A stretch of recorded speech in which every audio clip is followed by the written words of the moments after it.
Greetings and welcome to the Cerebral Women Art Talks podcast. I'm Phyllis Hollis, your host.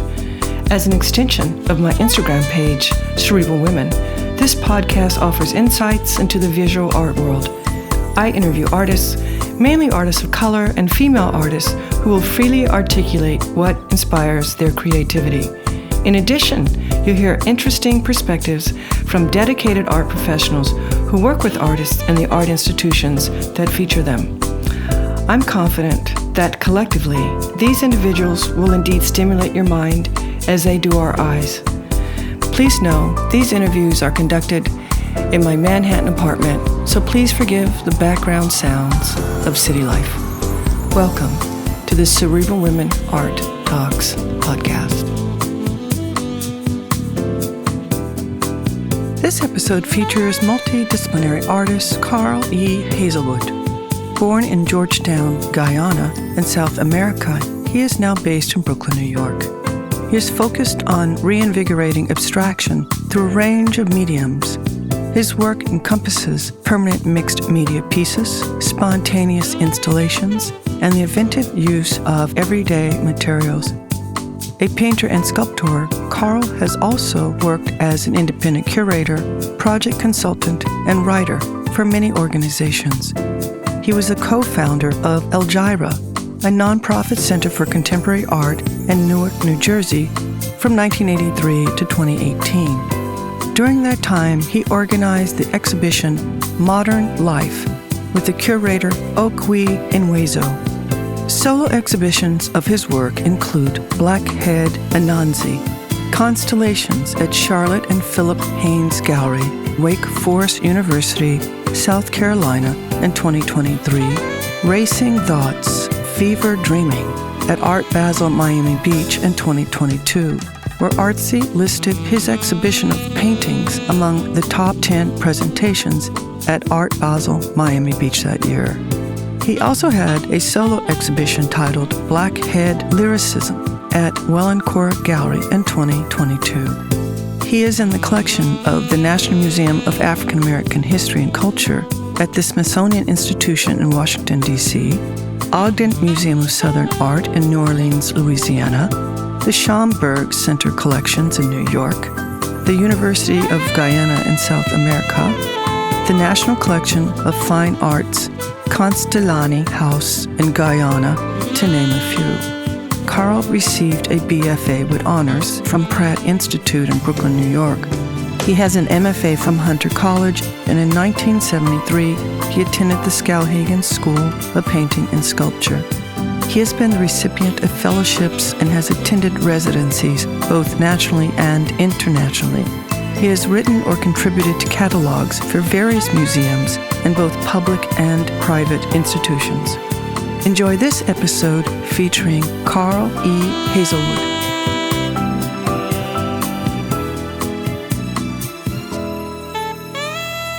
Welcome, Carl. I'm looking forward to our conversation. Let's start with, when did you discover your artistic passion? Well, it wasn't something that I discovered.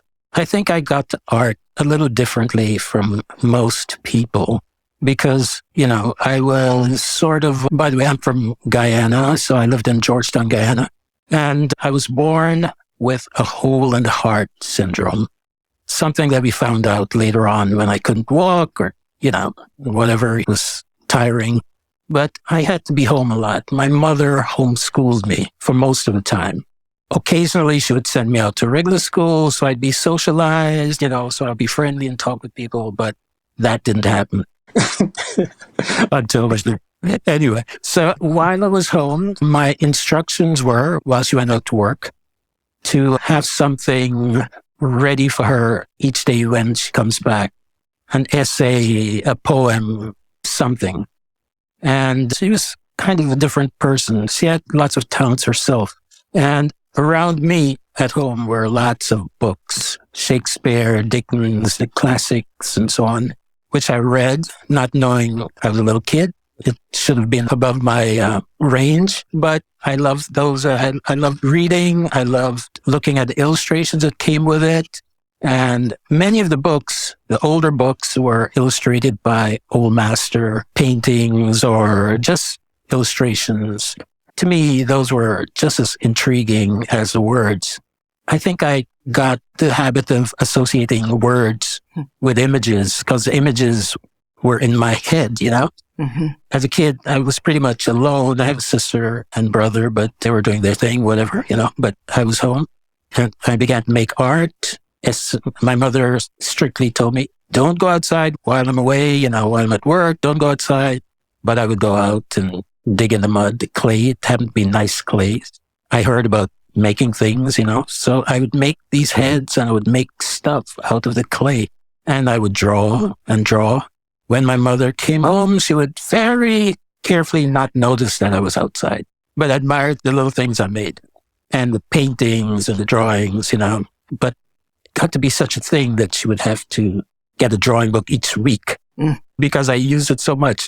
So she started to make books for me at home, at her workplace, put books together, make a typing pages or whatever, make covers for them, decorate them, and brought them to me. And they would be like 60 pages because, hopefully I wouldn't run out of stuff. But anyway. Lovely story. Yeah. So let's talk about, how do you define your practice? My practice, well, that's another thing. I have some issues with the word practice. I know it's a very useful word that telegraphs, commitment to a task and all that. But for me personally, it feels a bit inadequate because I began this, as I said, I began this adventure as a child, not as an academic venture, So for me, practicing or making art and doing things that was creative, writing a poem, or writing a story, it was more or less a way of life. It became a way of life. It was a way for me to survive as an ill child, and it became a habit all through my life from then on. So to me, it's not anything that I'm practicing for. It's the way I am, In that sense, that's my practice. My life is my practice. Practice, right. So as an abstract painter, have you ever leaned towards figurative painting? Yes, actually, I've always done figurative painting in parallel to my abstraction. I guess that's because of the way I started, as I said. I didn't have teachers. There were no art schools in Guyana. Well, there was one, but, there were no art museums and stuff to look at. So I learned from books, how-to books, how to paint a tree, how to do a portrait, how to use oil, how to do this, how to do that. And I was a good student. I learned how to make charcoal. I learned how to use pastels, one medium after the next. There was nobody to tell me that, hey, when you use pastel, you're supposed to use pastel all the time. I was really surprised when I got to America and realized people had a whole career just doing watercolors alone or just doing pastels alone or whatever. But, I did do quite a bit of portraits. I still do portraits every now and then if somebody wants one. And I draw constantly. I draw on the subways. I draw people and so on and so forth. But for me, I always had a connection to how I saw color and forms and so on. I also have very bad eyes. And I think as a kid, I didn't see things in detail. I saw big swaths of color. A tree was a big green blur, So I think that became a way of seeing. And also when I read about artists, classical artists like Turner, the British painter of landscapes and seascapes and so on, his seascapes attracted me because it was this beautiful atmosphere of color and light. And I think I was just attracted to that. I guess because it was sort of the way I saw. And so I've always had an affinity to abstraction, even though I couldn't tell anybody what it was, or explain it, especially to my Guyana people. Because what is that stupidness you're doing? Usually I would make the abstraction, with my watercolors, then I would scratching some figures flying around saying, oh, they're angels. So this is heaven, and this is this atmosphere. But what I loved was that color, that texture, those shapes that were indeterminate that you could make things out of, your imagination could warp it into something else. It was like reading my science fiction stories, You're out in the, I don't know, some weird world that is quite different from the place you're in. And to me, it was a way of getting out of my situation too. Because with imagination, I could get out of my house. I could look outside. I could see palm trees and coconut trees, but I could also see in my books, I could see the landscapes of Constable or people that were foreign sort of places. So there was a disjunction there between what I was seeing and what I was reading about and seeing in books and so. But I think it lit my imagination in certain ways, freed me to allow just about anything to be a spark that would become a creative action. So when do you know a work is finished? Well, that's the thing. If you work in the old way, where there's a beginning, a middle, and an ending, either in a story or making something, if I make a sculpture, if it's a portrait, I add things until the thing looks like the thing I'm making, and it has some life to it. I figure, I'd better leave it alone. It is telling me that it's done. If I'm making an abstract painting now, I have a general idea of how to start using all my experiences with the medium I'm using at the moment, whether it's a collage or oil painting or whatever. I have an idea of what those things do. And also, if I'm doing some work, it's working within a particular structure, whether it's a geometric structure, or it's free-flowing, or if they interact, or if I have some other idea behind it. Like I've been doing work that refers to the idea of Anansi, the African god brought to the Caribbean with the slaves. I thought of him as a creature who's a survivor, who spins a web that includes people or excludes people or bring them together or join one thing with another, one concept with another, and so on and so forth. So if I start with that sort of idea, then I know I'll be doing a particular kind of work where it's probably more linear things that attach to other things in, I don't want to say a symbolic way, because I'm usually about form rather than about an overbearing kind of content. I know people do a lot of things that is all about identity and so on. For me, I don't do that because I pretty much look in the mirror and I know who I am. I've done these DNA things for fun, and I know that we're never just one thing. There's European, there's African, however it got there, violence, love, just moving from one part of the world to the other. It all makes a sort of sense, and it's a sort of a net and a sort of a web, and thinking about all these things work into the art. And as far as when it's finished, it's give and take things. I work flat mostly for large works, so I walk around it and around it.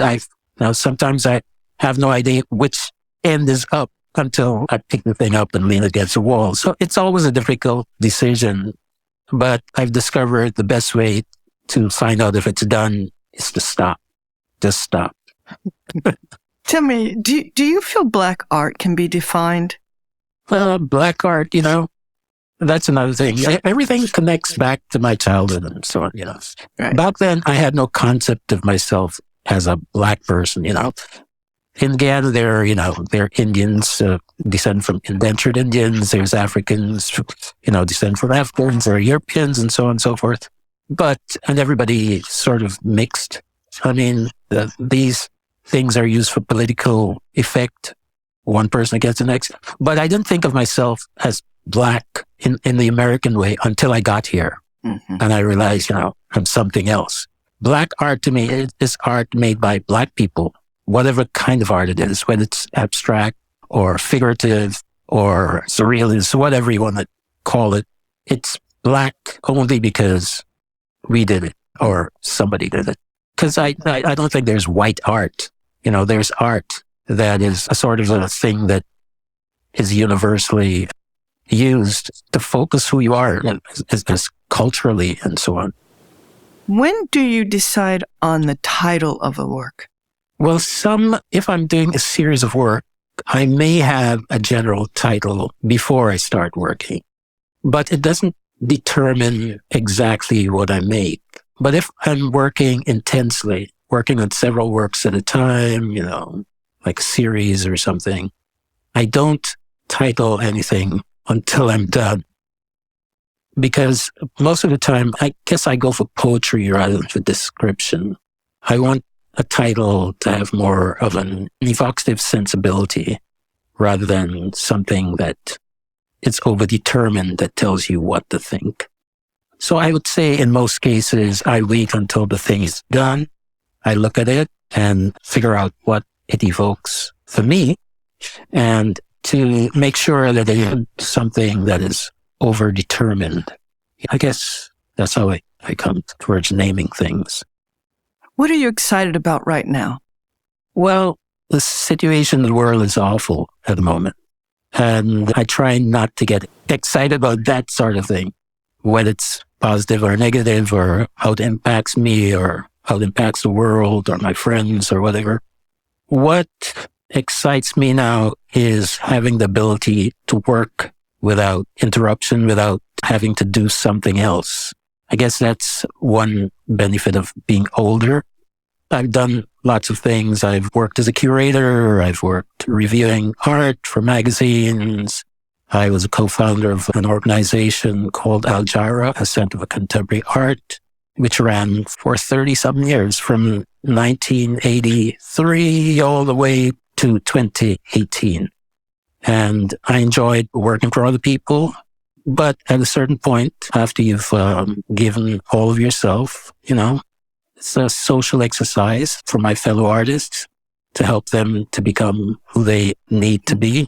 I looked in the mirror and I saw I was changing, getting grayer and grayer, wrinklier and wrinklier. I say, hey, it's about time I get back to doing what I was doing since I was a child, because that's what I was born to do. So at a certain point, I sort of tried my best to withdraw from all those other things I've been doing. I'm not completely successful because I still do those things, but mainly I'm able to just relax and make art. I've been going to a lot of these residencies and so on, both in the US and abroad. And these are really pauses that allows me to breathe and to think differently and to make adjustments in my work as if I feel that's something that is called for. But yeah, I think what I'm excited about now is the ability to work freely. I have a gallery, Welland-Core Gallery in Brooklyn, who are encouraging. They do everything to support me, so I don't have to think about those things, They've been putting me into pretty nice shows. I've just finished a show in New York, the Armory, and I have things coming up, which it's exciting, I think. It's an exciting time for me. That's wonderful. It's wonderful. So, Carl, share with us information about your sculptures, your installations. Yes. Well, one of the things that happened when I returned fully to making art is I wondered, what should I do now? Should I paint? Should I whatever, But I didn't want to paint right away because I would just start doing the things I was doing before. I wanted to do something fresh. So I looked around at what I had at the moment, and it was a lot of paper, really good quality paper, and a lot of other sorts of materials. So I said, okay, I'll do that. What should I do? I had one wall in my apartment. So I said, okay, I'll pin that up. I'll pin that onto the wall. And okay, once I pinned it, what next? Should I draw on it? No, I know how to draw. So I said, okay, I could roll it. I could crease it. I could tear it. I could layer it. And that began my adventure with three-dimensional installations. They're mostly wall-based, wall and floor-based, and they're made of a variety of materials, whatever I find that fit the environment that I'm in. I respond to the environment I'm in. I make sometimes very large installations. They could be 50 feet or my size. And they're built out from the wall using mostly pins and things that are ephemeral, but they feel very solid, and people find them effective in certain ways. I've been making things that people seem to refer to sea and travel and movement. And that's true. I think being an immigrant here and our first travel from that first Atlantic travel from Africa to whatever, I think travel and movement is built into what I do and how to see the world. There's usually a horizon line of some sort. I don't want to push the entire idea to make it didactic or anything, because what I want to make, first of all, is an object, a formal object that has some sort of beauty and some sort of a resonance that fits in the space, that has a relationship to the roof, to the floor, to the walls, to me, to people who come in. And people have a relationship via the color, the forms, and the textures, and so on. Because I think everybody has that ability to think about form in an abstract sense. I mean, we do it every day. When we get up, we decide what we're going to wear. Why do we decide to wear one thing rather than another thing? It's about color, or we love the color. We want something that touches us, that feels comfortable, that is, a specific shape for social reasons, because other people will like the stuff that we make. All these things enter into a way of approaching abstraction, because I think we are all capable of understanding that, of understanding patterns, and every day we use our sense of abstraction. The things we buy a vase, it's a certain shape, We put hang curtains. Why are we hanging curtains? Why are we using that color? Why is it that texture? Furniture, everything has a abstract sensibility. People think it's difficult just because we focus upon the idea of abstraction itself. But if you think rationally, it's always been around us. That's one reason I love abstraction. It allows you so many possibilities, and also possibilities to connect with others. So rich. Yeah, I've really enjoyed our conversation, and this is the last question.